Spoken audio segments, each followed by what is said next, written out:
Okay, let's see if we can figure this out. We got 25 minutes to do question number 1. Let's see which ones I can figure out and what it actually means. So this is the sample exam that was made up by a teacher in the States. So I don't know if this is what it's going to be like. I have no idea, but I know that these are some pretty difficult questions, but they cover a lot of different things that we've done in calculus so far this year. So this one, it says a number of a graphing calculator is not required. They don't know if you have a graphing calculator or not, but there's no way they can check this. So a number of butterflies is spotted in Amelie's garden. It's modeled by the differentiable and increasing function. So that means it's smooth and continuous, which means the derivative is always defined. We know that. Between 0 and 14 days, right? T is measured in days. Selected values are given above. Use the data to find the approximation for H prime. So that's the slope at 8. Now I don't have a number at 8, but I can go in between, right? So I can do an approximation. Using correct units, interpret the meaning of this. Okay, so if I wanted to do, so for part A, if I wanted to do the slope, H prime of 8 is approximately equal to, it's going to be the change in the y and the change in x, right? Delta y by delta x. Well, we're not calling them x and y here, but it's going to be 11 minus 7 and 9 minus 7. So that's 4 over 2. So this is approximately 2.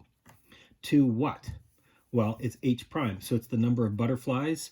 So it's how much, it's the rate of change of the number of butterflies. So per day. So 2 is and it says, explain the meaning of this. So it means the rate of change, or 2 butterflies per day.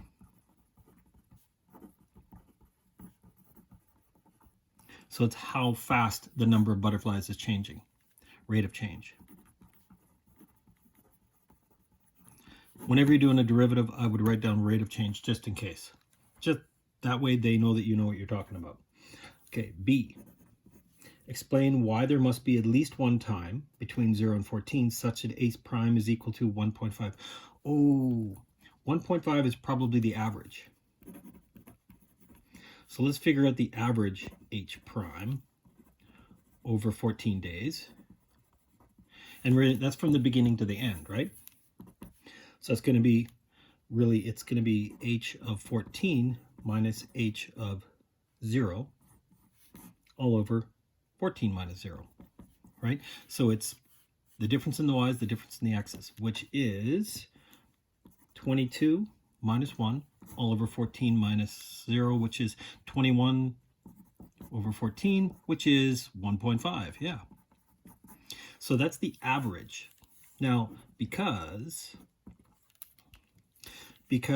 H is differentiable, it is smooth and continuous.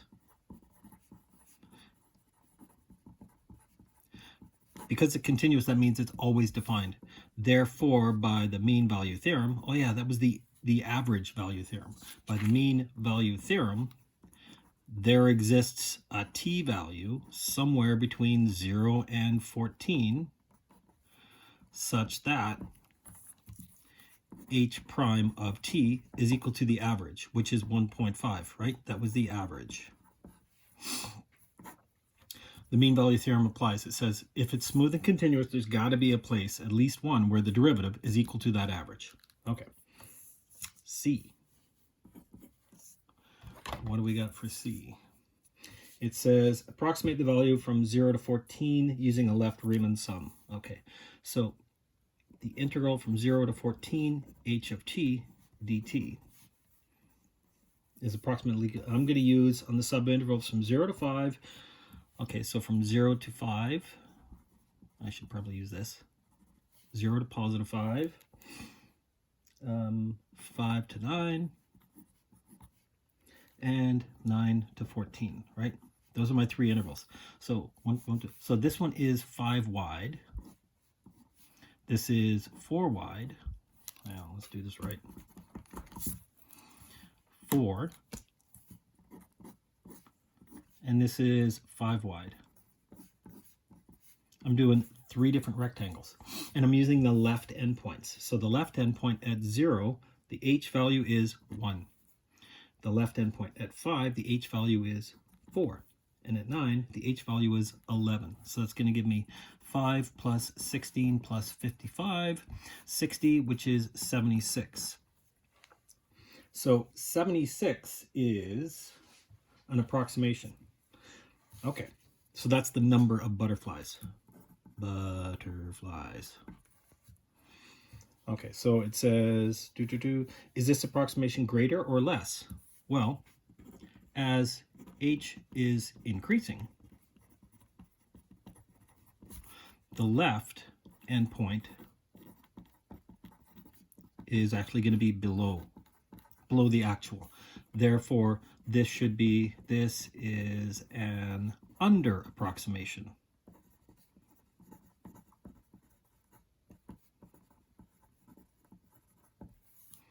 Because it's increasing.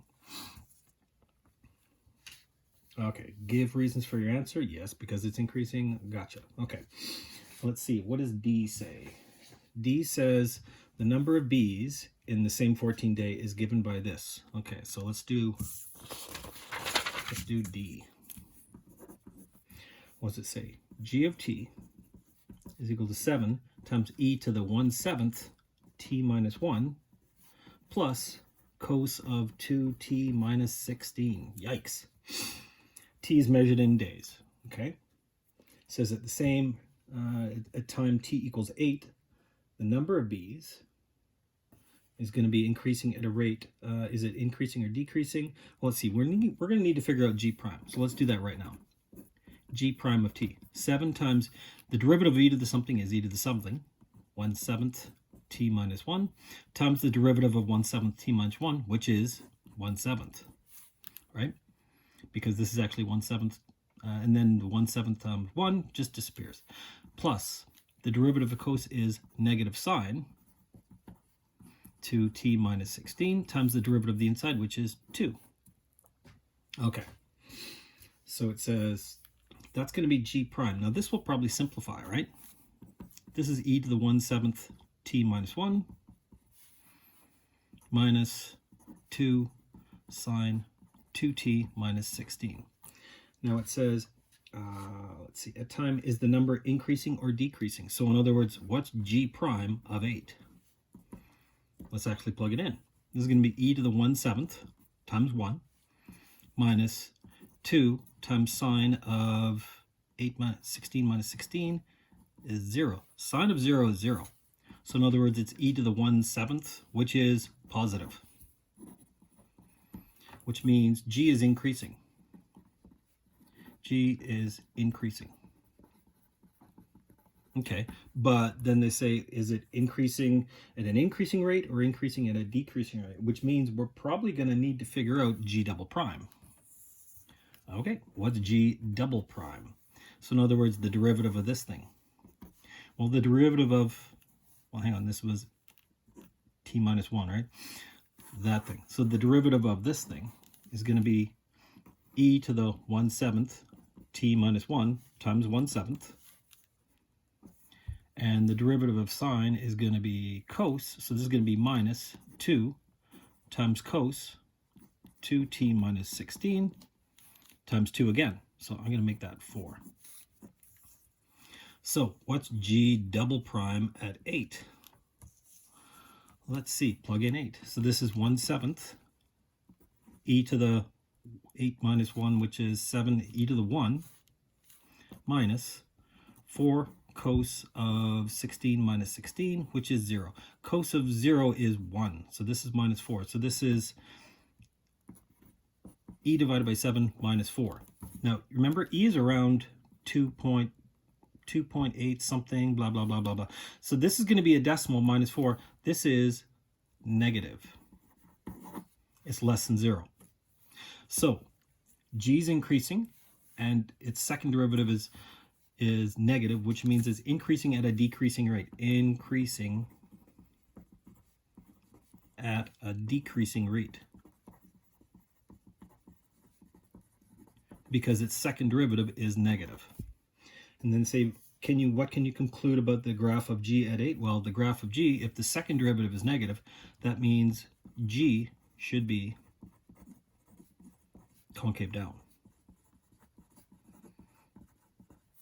I don't know what g looks like, but I know its second derivative is negative at, I should say, at x equal to, or sorry, at t equal to 8. Okay, now the last one. I have no idea where to begin with this one. It says the number of bees spotted can be modeled by this function, where this is the daily high temperature in Fahrenheit. It's a positive constant. When the number of bees is 100. Okay, so this is going to be a rate. We're talking about a rate here. Let's see, what is E? It says B of x is 50 times the square root of k plus 2x. Okay, so x is the daily high temperature. K is a positive constant. When the number of bees is 100, so when b is equal to 100, k plus 2x, when the b is 100, the daily high temperature is increasing at, so it says dx by dt is 2 degrees Fahrenheit per day. Okay, so that's dx by dt. So that's how fast x is changing, dx by dt. And they want to know dB by dt. This is going to be a related rates thing. I'm not sure where this goes to. I know that this is 2 is equal to square root of k plus 2x. I could square both sides. 4 is equal to k plus 2x. I could figure out that 4 minus 2x is equal to k, but I don't know if that's going to help me. What am I looking for? I'm looking for dB by dt. Okay, so here's my equation that relates b and x. I'm going to have to do the derivative with respect to t. So the derivative of the b is dB by dt. Now, what's the derivative of this beastie? So it's going to be 50 times 1/2 k plus 2x to the negative half times 2 times dx by dt. Because I'm doing the derivative with respect to time, right? These cancel.